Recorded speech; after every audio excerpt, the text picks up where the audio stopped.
Good afternoon. My name is Tyler Fears, and today I'll be talking about Jing Lee and the robots that he's using in the medical field.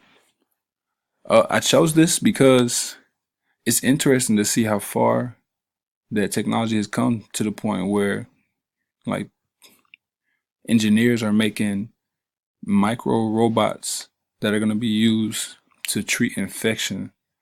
Like he used micro robots to treat a stomach infection inside of someone's stomach. And to know that this is where we are now, it just interested me because whenever I start getting myself more involved, maybe it'll be a million years for beyond to where this is something normal.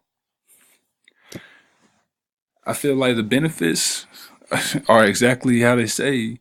It's less intrusive surgeries that can be done because for now it's just like using medicine for someone's stomach to the point where we can use AI and control these robots to do surgery, internal surgeries inside someone that can be life saving.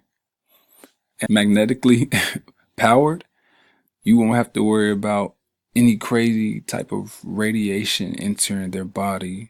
Like from the article, it just says after they completed what they were to do, which was blood of the toxins without being detected by the immune system, making that being a problem because the body would then react differently and probably send that person into a foreign type of reaction just because it's something new.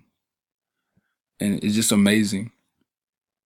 And I think it will be innovative to probably bring more jobs into the technology field and just more research into what we're able to do with micro robots.